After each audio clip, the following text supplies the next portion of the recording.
The movie begins by showing a time when humanity is destroying its own planet. People live only for their own pleasure, while the ice shield melts and the permafrost thaws, releasing ancient viruses and bacteria that had been dormant for millions of years, quietly waiting for their moment to wipe out life. The authorities spend their remaining resources building rockets meant to send survivors into space. But they have no clear destination. Most likely, they either die from cosmic radiation or end up killing each other while fighting over the last supplies. The Earth, exhausted yet wise, finally rids itself of its worst enemy, humans. Those who survive take shelter high in the mountains, far from the infected zones. But no one knows how many are left. Eve is one of these survivors. She has a small military robot named Arthur, damaged during the climate wars. He creaks, rattles, and looks like a homeless man, but he still follows his program to protect Eve, though it's unclear who he's protecting her from. On this day, Eve prepares to head into the city. Arthur warns her it's dangerous and urges her not to drink any water there under any circumstances. Eve reminds him to keep a better eye on their base.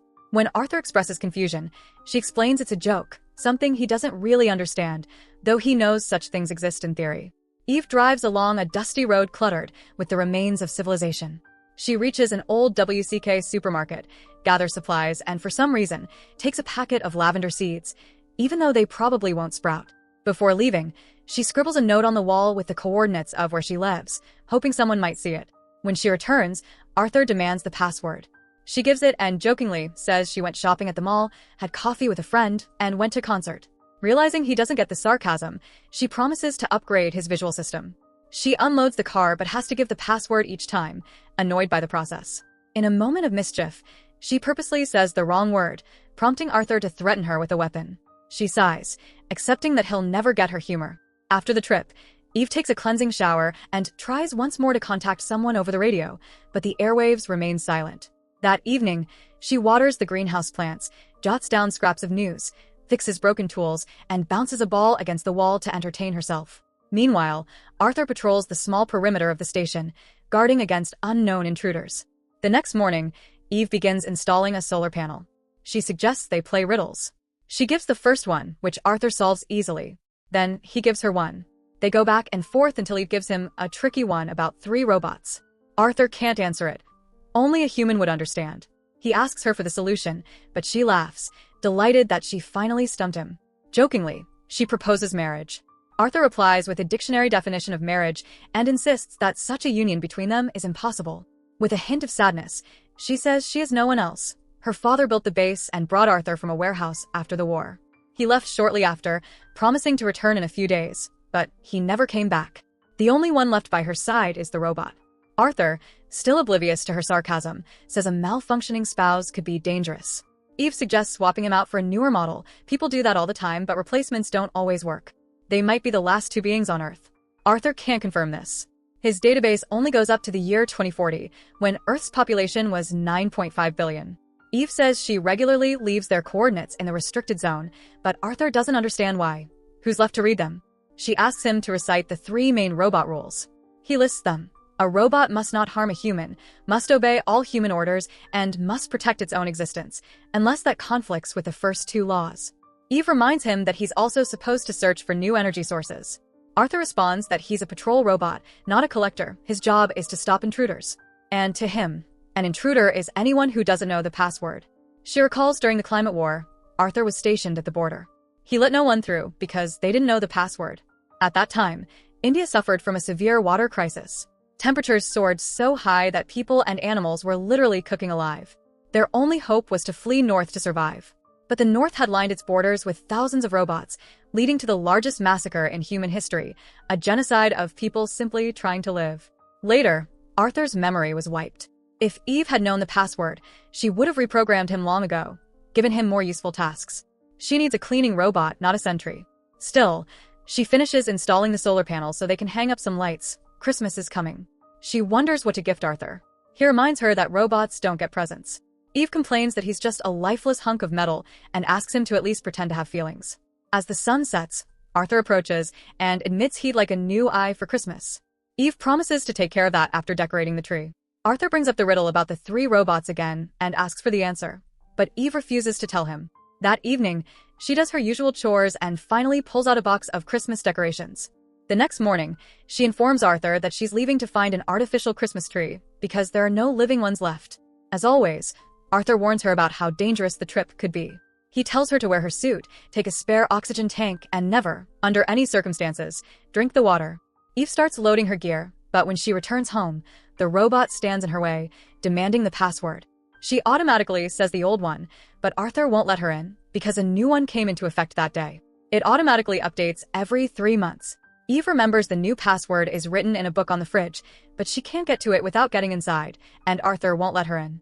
She tries every word that comes to mind, but how can she guess one single word among millions? Eve attempts to negotiate with the robot, reminding him that she's the only person here. Most likely, she really is the last human on Earth, having outlived everyone else, fighting daily for survival. Will she truly die here, outside the base, just because she doesn't know the password? She tries to simply walk past Arthur, but he raises his weapon. Realizing he's not bluffing, she steps aside and tries to figure out what to do next. There must be a way out. The robot's patrol area is limited, so while he can't see her, Eve has to come up with a plan. After some time, Eve approaches Arthur again, acting as if nothing happened. She says she needs an axe to chop down a tree and will give the password the moment she's inside the base. Unexpectedly, Arthur reminds her there are no living trees anymore. So, why does she need an axe?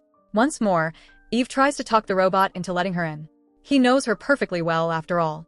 He confirms that he recognizes her, but still, he cannot allow entry without the password. Eve proposes he let her in for just a moment to glance at the password, then all will be well. And if she says the wrong word, he can kill her. But the robot points out that he can't do that. His purpose is to protect humans.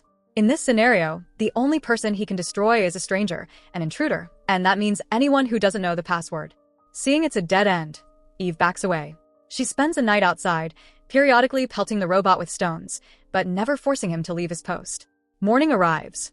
Eve turns her clothes inside out, covers her face, and goes up to Arthur, trying to pass herself off as a refugee seeking asylum. She recalls that under Article 14 of the Universal Declaration of Human Rights, everyone has the right to seek asylum from persecution in other countries.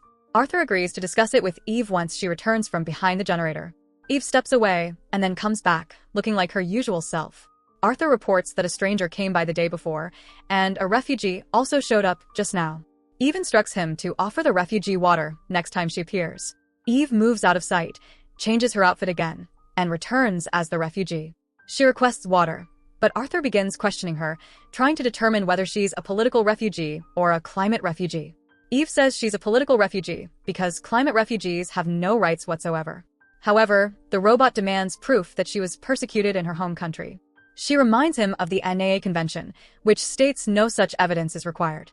But the robot insists a refugee must explain why it became dangerous to remain in their country, and he asks her to provide an answer. Eve explains that she fled from war. The aggressor burned her house, killed her relatives, and even shot at her. The robot deems that sufficient, yet still demands documents. Losing patience, Eve questions what documents a war refugee could possibly have.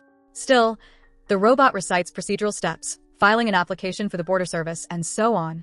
Frustrated, Eve just asks for water. Arthur promises he'll do so, but only after he gives water to Eve, who's already dehydrated and at risk of dying. Eve spends a second night by the generator. In the morning, she tries once more to pass, but upon seeing Arthur still on duty, she gives up. He asks if she's certain there are no other humans left on Earth. Otherwise, where did the stranger and the refugee come from? But Eve is too exhausted to argue with the machine. Arthur notes a nearby station that's been running for a century, implying someone must maintain it. Eve assumes only mindless robots are in charge.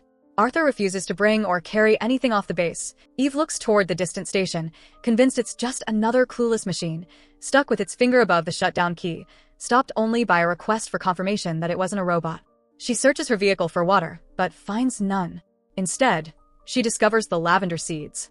She plants them near the car and begs them to sprout. Then she proposes a deal to the robot. She'll give him the answer to the riddle about the 3 robots if he lets her onto the base. But Arthur won't take the bait. She begs for water in exchange for the answer, but the robot remains silent. So, Eve decides to head for that station.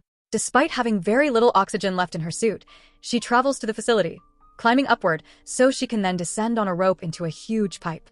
Everywhere is desolate, though the control panel still has blinking lights. Eve searches around but can't find anything useful. She comes across a locked door with bottles on the other side, right when her timer signals that she's running out of air. So, Eve removes her suit and smashes the door's small window with an axe. She forces her way in, only to find the bottles are empty. No longer bothering to protect herself, she searches the base. She hears a dripping faucet, but moves on, recalling Arthur's warning. Finding nothing useful, she returns to the plateau, speeds up, and rams Arthur with her vehicle. It explodes, but the combat robot remains intact. In the morning, Arthur finds a weak Eve and reports that a stranger tried to drive into the camp during the night. Now, that stranger and the refugee are hiding behind the generator. She begs for water, but Arthur cannot leave his post. Hallucinating, she sees her father urging her to drink. When she comes to, Arthur demands the password, or she will die. Later, Eve gathers raindrops from the roof, but throws them up immediately. Riley, she comments that if Arthur were her husband, he'd help her. He simply notes she will soon perish without proper hydration. That night, she envisions herself in a city, with children's voices around her. In the morning, Arthur asks for the answer to the 3-robot riddle. Eve crawls toward him, stands briefly, and collapses. She again imagines herself in the city, wondering how to defeat the machine. Arthur then reveals that emergency mode will activate upon her death, resetting the password. He will be alone, though he points out the refugee and strangers still exist, so humanity survives. Eve's final request is for Arthur to water her seeds. She dies, and the robot accepts one last password: Lavender. A thoughtful drama with a slow pace and a tragic end, it leaves a deep impression, especially given the opening claim that it may be based on real events. In the end, humanity is doomed to lose this intellectual battle against the machine. So that's it. Hope you enjoy the story. Subscribe and press the bell icon for more videos.